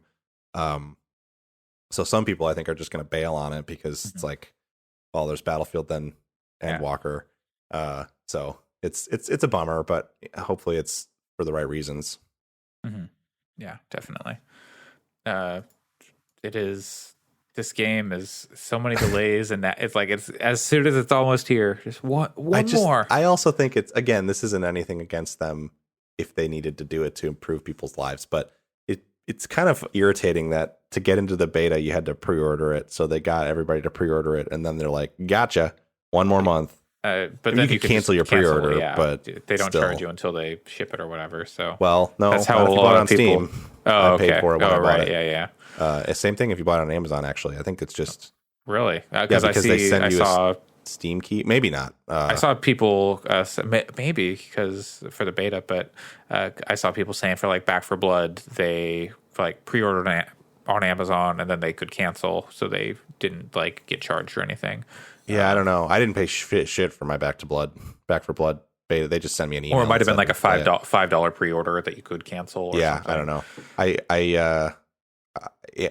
Amazon sends you a Steam key for the beta when you pre-order it through them. So just go to Steam. But yeah, but like that's presumably a different code than like the actual game code. So I think it's the actual game code that you end up with. Okay. I don't know though for sure. Weird. But either way, you could totally refund it. I just still think it's kind of like, if I had known it was, I would just have never given them any money at all if I had known it was going to be another month. But by doing the beta, they got me, and now it's like, well, it's kind of more trouble than it's worth to go refund it and then rebuy it. Now you have to play it. And Steam does sometimes take a cursory look at your refund history before they offer, like they don't deny you necessarily, but I have heard stories of them saying no more refunds for you to people who buy and refund games like every week or whatever. So then you're just being tedious and game because it does like have an impact on developers when people do that. Of course, like chargebacks and whatnot. So anyway, it's funny. It'll be fine in the end. I saw one early access game I wasn't even following. I don't even remember what it was called. That was like, we're releasing a week early on Steam, and I want more. Give me more of that energy. Tell me your game's coming out. Tell me New World's coming out in 6 months, and then put it out next month as a treat. Sure. Wouldn't it be nice? Yeah. Our next story. Speaking of things that would be nice, construction has supposedly started on a Donkey Kong themed expansion for Nintendo Land at Universal Studios Japan. Not a lot to the story. Like basically, some cranes showed up like outside Nintendo World at USJ. And you have to climb them. Yeah, you have to, and then they throw barrels down. And exactly. But yeah, so they're already like that opened this year, and they're already expanding it, which is pretty neat. But it also took them. Like, I feel like they were working on Nintendo World for like 3 years or something. Yeah. And so I assume it'll probably be a similar length for Donkey Kong stuff. I'm not sure if Donkey Kong is the thing I would have picked for like the expansion, but I don't know what I would choose from like the Nintendo for that kind of part, because USJ is like kind of surrounded by city, right? Yeah, I mean, well, it's it's in the bay, so it's like Yeah. got ocean and it's got city all around, and Because the thing that I think would be cool is to make like a either Pokemon themed or Zelda themed. mhm. And Pokemon's obviously not. It's more complicated, right? Because it's they Game they Freak. did But they did make like a Pokemon nature park where it's not like a theme park thing, but you can go through and you can find like a little Pokemon made of like natural materials, like that's cool. scattered about. I think it's like in Tokyo or maybe not in Tokyo. It's somewhere, and there's like a I want to say like 40-acre like nature park where you can see like, oh, here's a Pikachu made out of Trash. dead mice. I don't know. No, I think a Zelda world would be really cool, but I feel like you need that to be kind of open and like Yeah. large space. That's the thing about the And Mario Park. what kind of rides do you put on there? And Oh, you could put any boss fight could be a ride. Sure. You could put on you could make a roller coaster that's about like riding Epona. Mhm.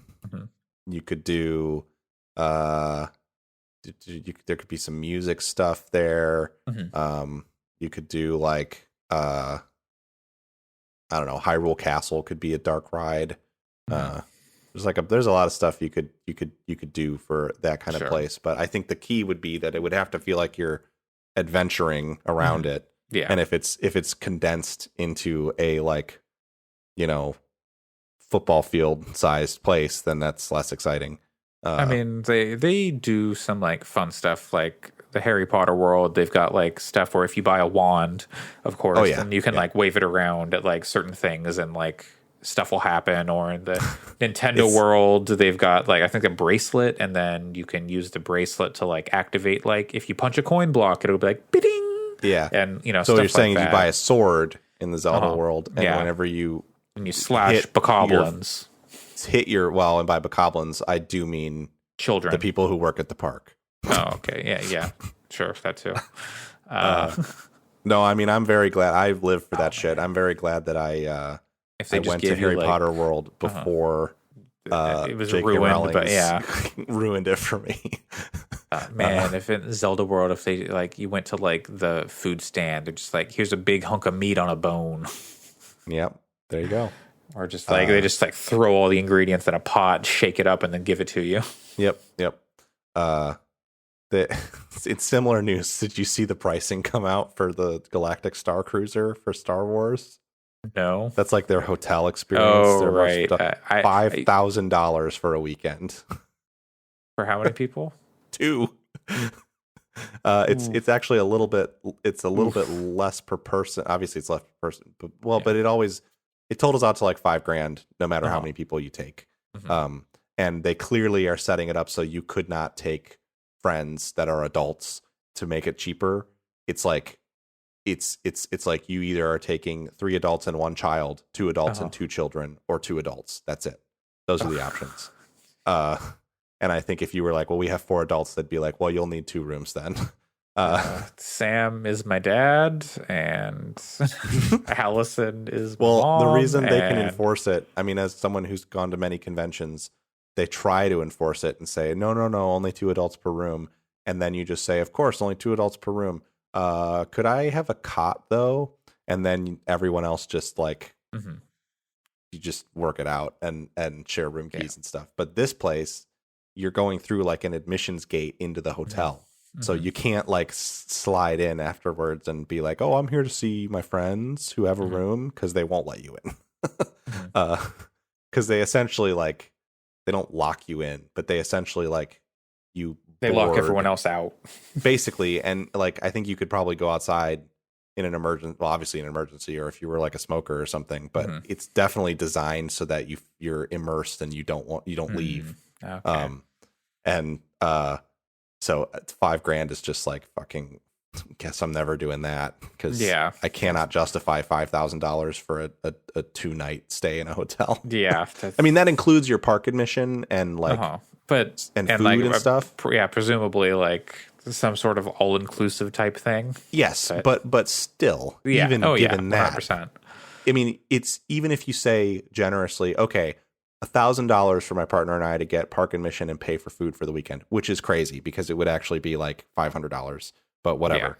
we'll give them the benefit of saying, still, that's like $4,000 for the hotel part. And yes, there's do they give you like swag, or you get like a lot of so. souvenirs? Well, I don't know about a lot. I think you get a little bit of stuff. And the point is, it's like I think the idea of this is like you get there, you board a shuttle, and it's probably like some little room elevator or something. And then you're on the starship.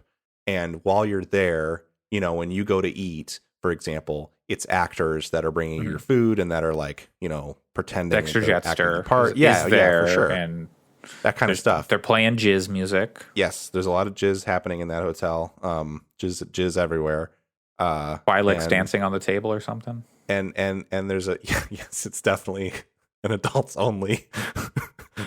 Twi'lek's jizzing all over the place. A wretched hive of scum and villainy. Jizz.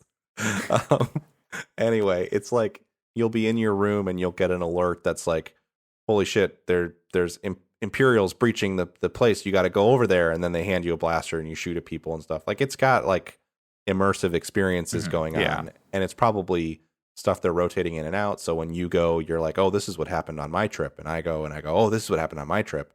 Like, that stuff sounds cool, but $4,000.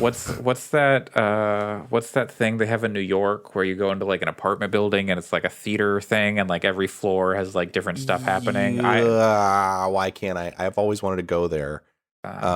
Shit. If you had asked me 10 minutes ago what that was called, I would have been Sleep No More, right? Sleep No More. Sleep No More. Yeah. Yes, I think it's definitely inspired by that kind of stuff. That stuff is right up my alley. I would gladly pay like $2,000 for that. I would make that happen. Like $1,000 a person? Yeah, but sure. $5,000 in total for that that's versus spending maybe, and that doesn't cover flights and stuff or alcohol. Which if I'm going to the Star Wars Cantina, the Star Wars themed Star Cruiser hotel, I'm gonna get trashed. Does that cover death sticks? I don't know. But yeah, I don't know. I was basically like, when I heard about it, I was like, unless Mark Hamill himself is coming into my room to wake me up in the morning and Harrison's driving this shuttle to get to the park, fuck that. Do you want like Jar Jar Binks to come tuck you into bed at night, or? Yes. So when I was a kid, like probably like 4-ish, my family took a cruise. It was like a Disney cruise, or maybe it was Disney. I don't know. Was it a Jungle Cruise? No, it was called the Big Red Boat. It's like, I guess there's like a branding thing called the Big Red Boat, and they had like Looney Tunes characters who would come and like tuck kids into bed.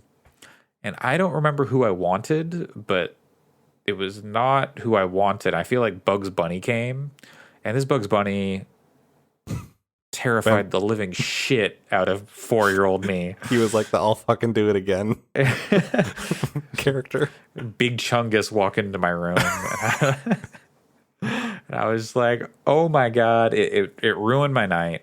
It was not a good situation because I don't even remember who I wanted, but it was not Bugs Bunny at that time. I like Bugs Bunny, but I think it was just too scary for my little child brain. If they did a similar experience at Nintendo World for as the Star Wars Galactic Destroyer experience or whatever you called it, would you want it to be a Zelda thing, or would you think there would be a better suited?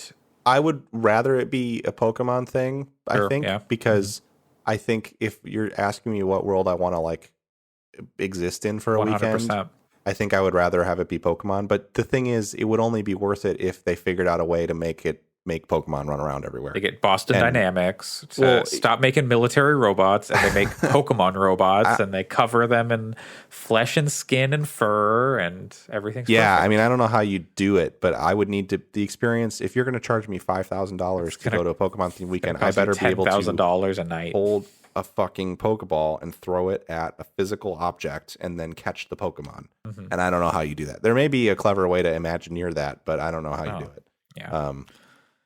Whereas, with Star Wars, at least you can have droids running around because all you really need to do is like a Roomba.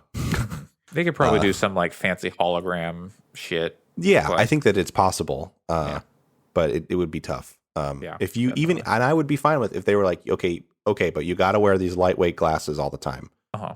I'd be like, okay, yeah, put my glasses on in the morning. Tell me it's some weird, like it's actually a Pokemon that you're putting on your face, and you need it to be I don't know, to see them in this environment or whatever. Fine, but yeah, you got to figure that out. So I don't know. We'll see. I'm hoping that the Star Wars thing, the Galactic Star Cruiser thing, flops hard enough that they have to lower the prices. Yeah. To get people to go, because I do want to do it, but it's so much money. Yeah, that is like egregious, even for like theme park stuff. And part of it, admittedly, is I would go with my partner and probably just pay the whole thing. Like I wouldn't ask her to pay me $2,500 for us to go to this thing that she probably would really enjoy, but also maybe wouldn't call it worth it.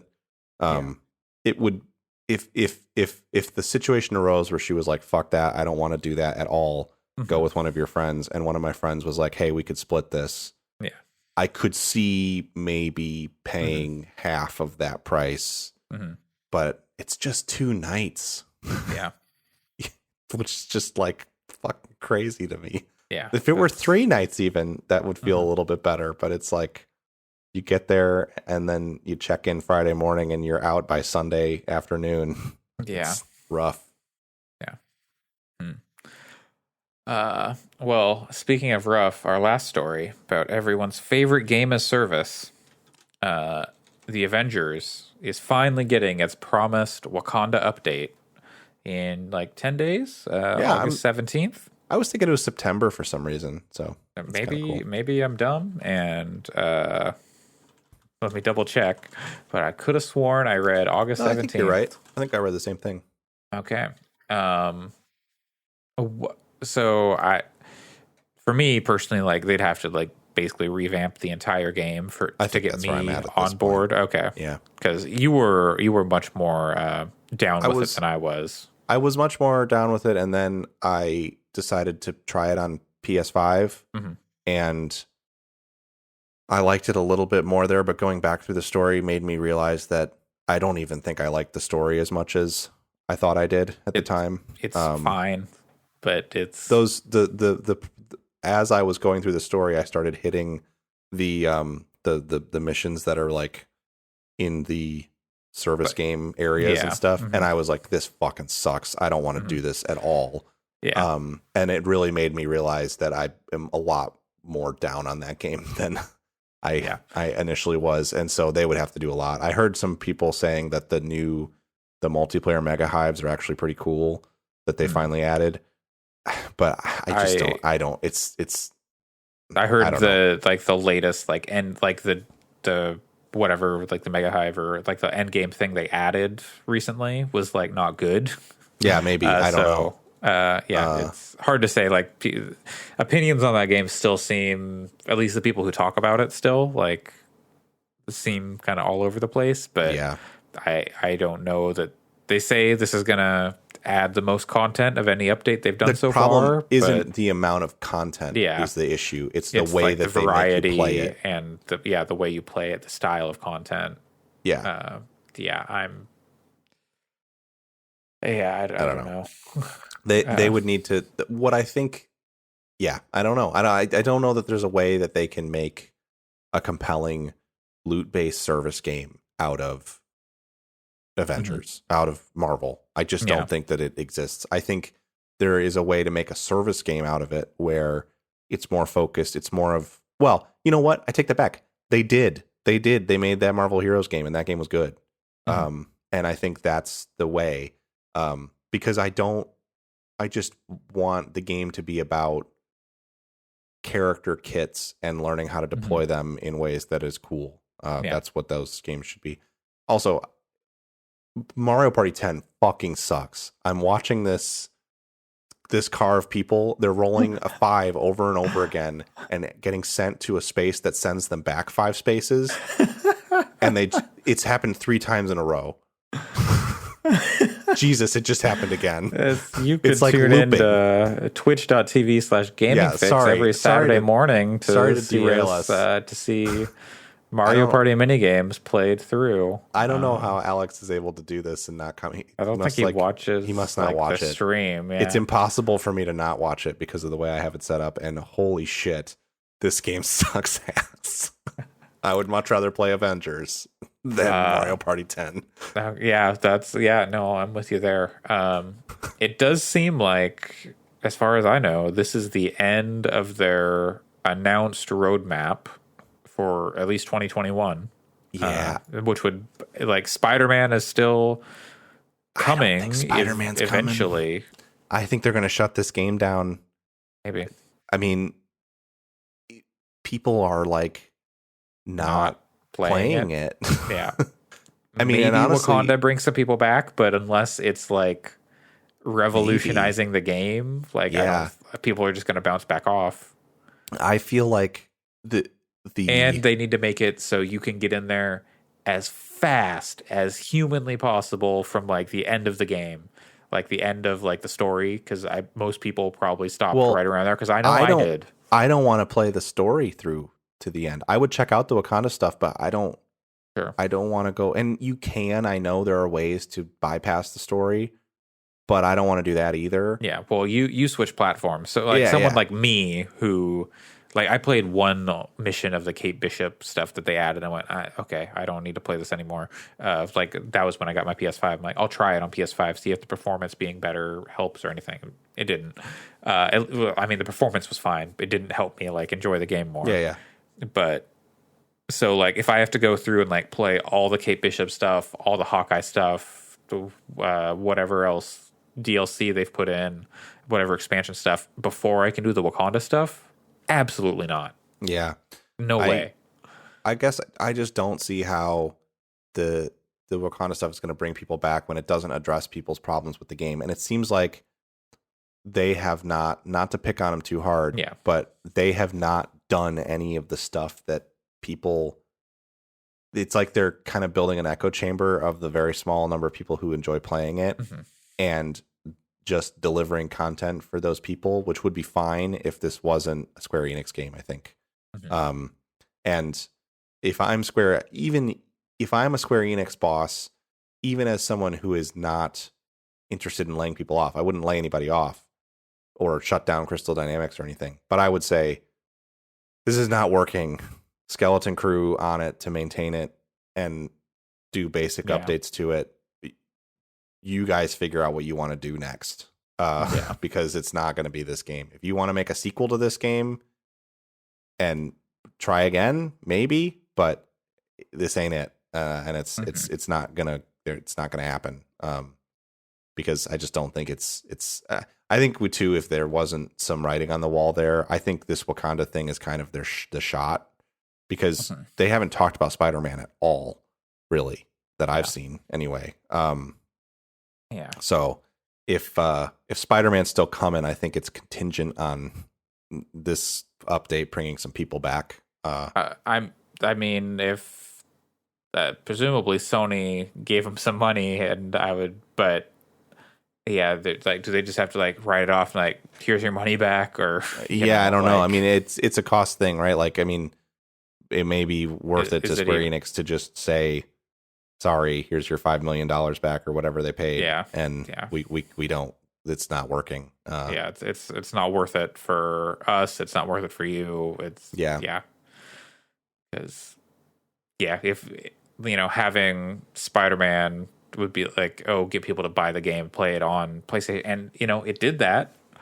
But I could see if you play that game though, it's very easy to see how Spider-Man's going to work. If you've played the game, he's going to work similar to Black Widow's like grapple hooking stuff. It sucks. It's not fun. Doesn't feel good. Maybe I could see it being like kind of a cross between that and like an Iron Man thing. But I mean, you'll be able to like do some kind of flying thing where you swing around, but it's gonna suck. Then maybe because it'll be. I don't think they'll do like you can just magically grapple to stuff in the air like in like the PS2 games or whatever. I would not put it past them. To be honest with you, maybe if they're just gonna let you like fly around the canyon in the middle of like the desert with nothing above you. Yeah, a lot of those places have roofs, so Yeah, they've got like buildings and stuff, but there's also like vast stretches of just like empty space, or like, there's I could some see them trees, but forcing you to only do it when there's buildings around, but that it doesn't yeah, actually attach to them or something. I don't yeah, know. yeah, It's yeah. No, but I'm not like, I don't think they're going to be like, like Spider-Man, Marvel's Spider-Man on the PlayStation 5, where you no. can see the webs on the buildings or whatever. You don't think it'll be good? Like, it's just, I do not think it'll be good. No. But you know what I do think is good? This podcast. I was gonna say ending the podcast. Yeah, no, just the two it's of been a us, fun and one. we can wrap it up now. If we try. If you know what, I don't want to. We're gonna broadcast forever. Nobody can go anywhere. Let's watch all of the Austin Powers movies. They're on Netflix here. Well, there you in go. Japan. My girlfriend And will not appreciate the Austin Powers movies. I don't know if I'm pretty sure that she's seen them, but I don't know how my partner would feel about rewatching them. Some parts of them haven't aged well. No, but also watching him try to parallel, like turn the cart perfect. around is still one of the funniest things that's ever happened. Perfect cinema. Ever. Yes. You can keep your Citizen Kane. What is the Austin Powers trying to infinity point Also, turn of video games? When he drinks the poop, oh, that's funny. Mm-hmm. Austin, it's shit. I haven't even watched those movies in probably 10 years, and I love those movies. Yeah, there's something to them. Thanks for everyone listening. This has been episode 184 of the Gaming Fix podcast on August 7th, 2021. I have been your host, Andre Cole, aka your partner's favorite book thing in the bookmark folder. You can find me on Twitter at Coolslaw, COOLSL4W, where I'm posting about, games and my YouTube series, Let's Nihongo Pikachu. So follow me. You can keep up with all that. Pat, where can people find you?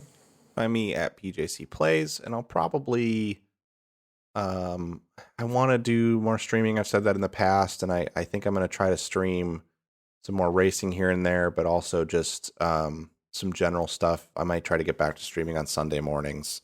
I'm thinking I might use it as an excuse to just play some of the stuff that I'm interested in that I don't want to like dedicate to only playing on stream. Like checking out stuff like High Fleet and those kind of games that I might not end up putting tons of hours into. And you can find you can find the podcast on Twitch, once again at twitch.tv/gamingfix, or Twitter, twitter.com/fixpodcasts. Fix podcasts? I don't even know. Fix podcasts. Casts with an S at the end. Podchaser.com/gamingfix. If you want to leave us a review, we'd really appreciate it. If you've got a question and you're not on Twitter, you can send it to gaming@fix.space. Thank you to Jeff Davis for our music that we use for this podcast, at Stranger Peace on Twitch and TikTok and Twitter, and go give them some love. And thanks for joining us. We'll be back next week with another episode. Stay wet, gamers.